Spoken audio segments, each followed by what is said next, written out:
Bismillahirrahmanirrahim. Assalamualaikum warahmatullahi wabarakatuh. Selamat pagi dan salam sejahtera bagi kita sekalian.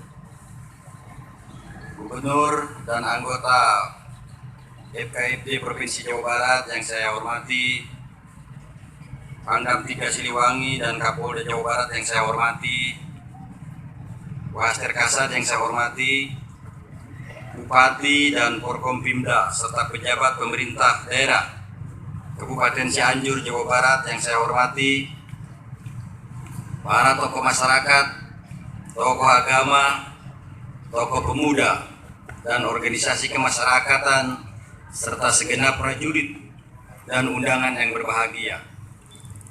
Puji dan syukur marilah senantiasa kita panjatkan kehadirat Tuhan Yang Maha Esa, karena atas limpahan rahmat, taufik dan hidayahnya, kita dapat menghadiri upacara penutupan TNI Manunggal Membangun Desa atau TMMD ke-101 tahun 2018 ini dalam keadaan sehat walafiat.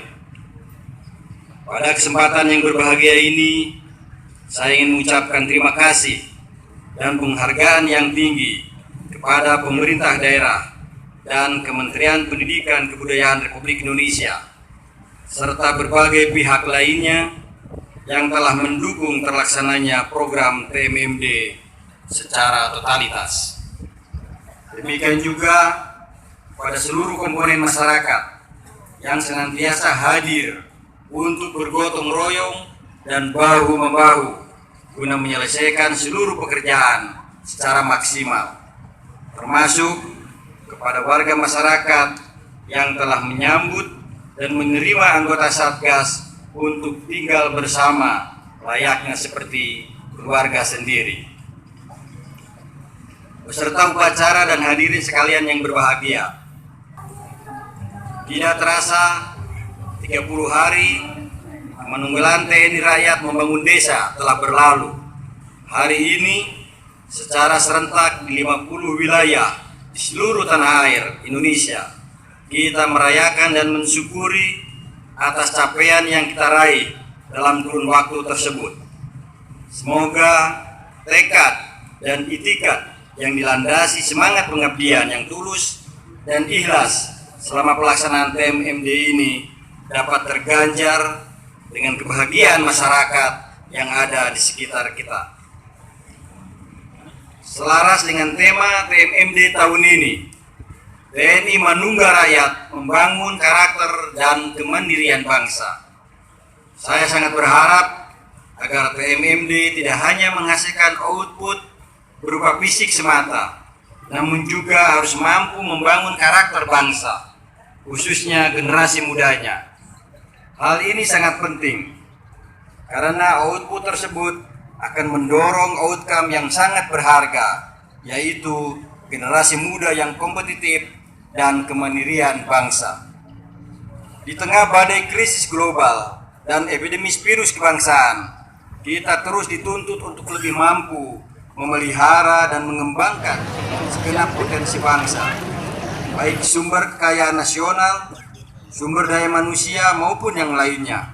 Oleh karenanya, demi mewujudkan bangsa yang mandiri dan sejahtera dalam kerangka NKRI, maka berbagai hal positif yang telah dilakukan selama ini harus terus dilanjutkan dan dikembangkan. Beserta upacara dan hadirin undangan yang saya hormati, meski secara ekonomi global dapat dikategorikan baik, hingga kini kita belum dapat membebaskan diri dari kemiskinan dan kesenjangan.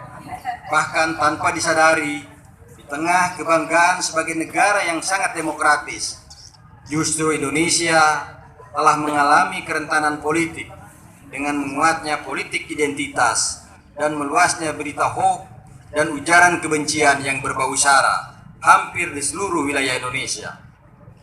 Tentu kita tidak boleh menafikan situasi ini. Apalagi dalam waktu dekat kita akan menyambut pesta demokrasi sebagai perhelatan aspirasi rakyat. Pilkada serentak 2018 seharusnya dapat digunakan sebaik-baiknya untuk memilih pemimpin yang transformatif serta memiliki komitmen dan integritas yang kuat. Jangan menjadikan momentum pesta demokrasi ini hanya untuk memenuhi hasrat politik pribadi atau golongan yang justru malah dapat memecah persatuan dan kesatuan bangsa. Oleh karenanya, pada kesempatan ini saya ingin mengajak kepada seluruh komponen bangsa agar berpartisipasi aktif dalam pembangunan nasional dengan memanfaatkan pesta demokrasi ini secara bijak dan bertanggung jawab. Memilih adalah hak setiap orang, namun yang paling utama menjalankan kewajiban dan menghargai berbagai pilihan secara bertanggung jawab demi rakyat dan bangsa Indonesia. Peserta upacara dan hadirin yang saya hormati, saat ini kita tengah memasuki era revolusi industri generasi keempat teknologi digital. Telah menjadi tulang punggung dalam berbagai aktivitas masyarakat, baik untuk kepentingan pribadi, sosial masyarakat maupun pemerintahan. Demikian juga halnya dengan konteks pertahanan. Diseminasi teknologi dan mitologi risiko global telah berhasil menggeser hakikat ancaman dan paradigma dari perang konvensional menjadi perang yang kompleks dan tidak terbatas. Perang yang juga dikenal sebagai unrestricted war. Strategi dan taktiknya tidak hanya menggunakan kekuatan militer, namun juga kekuatan non-militer seperti ideologi, politik, ekonomi, sosial budaya, dan teknologi. Dalam konteks penguasaan negara pun tidak harus dilakukan secara fisik atau secara langsung, namun dapat juga dilakukan secara tidak langsung atau proksi. Sedangkan pelaku atau aktornya tidak lagi negara atau state, namun bisa juga bukan negara atau non-state, seperti perorangan, kelompok orang, dan berbagai organisasi non-pemerintahan, baik dari dalam negeri maupun dari jaringan internasional. Untuk menghadapi situasi tadi, tentunya kita harus memiliki suatu sistem pertahanan negara yang terintegratif, baik dari aspek militer maupun non-militer secara efektif, yang dapat menjaga keseimbangan antara pembangunan kesejahteraan nasional dan pertahanan keamanan negara. Sesungguhnya, jika kita telah dengan cermat, maka sistem pertahanan terintegratif yang dimaksud tadi salah satunya diantaranya dilakukan melalui program TMMD, yang juga sasarannya tidak hanya membangun kekuatan wilayah pertahanan secara tangguh, namun juga pembangunan fisik dan non-fisik dalam mengakselerasi upaya pemerintah daerah dalam mewujudkan kesejahteraan rakyat.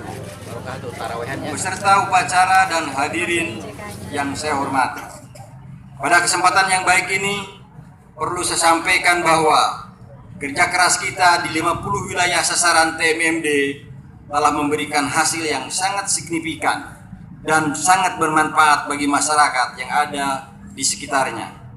Dengan dukungan anggaran dari pemerintah daerah yang mencapai sekitar 80,935 miliar, Satgas TMMD dapat menyelesaikan pekerjaan fisik dan non-fisik sesuai dengan sasaran dan alokasi waktu yang telah ditetapkan dengan aman. Tercatat sekitar 272 sasaran fisik telah dituntaskan, baik berupa pembangunan sarana transportasi dan rehabilitasi jalan, pembuatan dan perbaikan sarana irigasi dan sanitasi, rumah ibadah, tempat tinggal dan sekolah, serta berbagai pusat kegiatan masyarakat lainnya. Kemudian dari aspek non-fisik, di sela-sela kegiatan pengerjaan sasaran fisik, Satgas juga menyelenggarakan kegiatan penguatan imunitas bangsa dalam rangka meningkatkan daya saing generasi muda.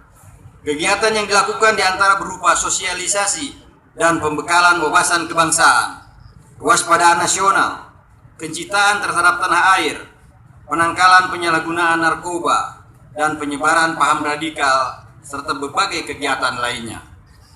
Melalui program fisik dan non-fisik tersebut, TMMD dapat memberikan platform atau landasan kehidupan berbangsa dan bernegara yang selaras dengan cita-cita bangsa Indonesia, yaitu mewujudkan negara kesatuan Republik Indonesia yang merdeka, bersatu, berdaulat, adil dan makmur sesuai dengan Pancasila dan Undang-Undang Dasar 1945. Mengingat urgensi dan manfaat yang telah dirasakan, maka mulai bulan Juli nanti TNI Angkatan Darat akan kembali melanjutkan program TMMD di berbagai daerah. Kegiatan TMMD yang ke-102 ini akan dilaksanakan bersinergi dengan Kementerian Pemuda dan Olahraga Republik Indonesia. Peserta upacara dan hadirin yang saya hormati, sebelum mengakhiri amanat ini, atas nama pribadi dan selaku penanggung jawab operasional TMMD, saya menyampaikan permohonan maaf jika selama kegiatan ini terdapat sikap dan perilaku anggota Satgas yang tidak sesuai dengan harapan masyarakat. Kemudian, saya juga berpesan agar kita senantiasa memelihara semangat kebersamaan, persatuan, toleransi atas perbedaan, dan budaya gotong royong, serta kepercayaan diri dalam kehidupan keseharian kita. Saya juga minta agar fasilitas dan sarana-prasarana yang telah dibangun ini senantiasa terus dijaga dan dipelihara agar dapat bermanfaat dalam kurun waktu yang cukup lama bagi masyarakat. Kepada para komandan Satgas TMMD ke-101, kembali dari satuan, sebagai bahan masukan kegiatan yang akan datang, segera lakukan evaluasi secara menyeluruh terhadap kegiatan TMMD ini. Kepada seluruh anggota Satgas TMMD, dengan selesainya kegiatan ini, segera kembali ke induk pasukan masing-masing dan perhatikan faktor keamanan selama di perjalanan. Demikian amanat saya pada upacara penutupan TMMD ini, dengan memanjatkan rasa syukur kehadirat Tuhan Yang Maha Esa pada hari ini, Kamis tanggal 3 Mei 2018 pukul 9.30 waktu Indonesia bagian Barat, TNI Manunggal Membangun Desa ke-101 secara resmi saya nyatakan ditutup. Semoga Tuhan Yang Maha Kuasa senantiasa melimpahkan rahmat dan hidayahnya kepada kita dalam melanjutkan pengabdian kepada TNI, bangsa dan negara yang kita cintai ini. Sekian dan terima kasih. Tetap semangat. Cianjur, 3 Mei 2018, Kepala Staf Angkatan Darat selaku penanggung jawab operasional TMMD, cap tertanda Mulyono Jenderal TNI. Sekian, terima kasih.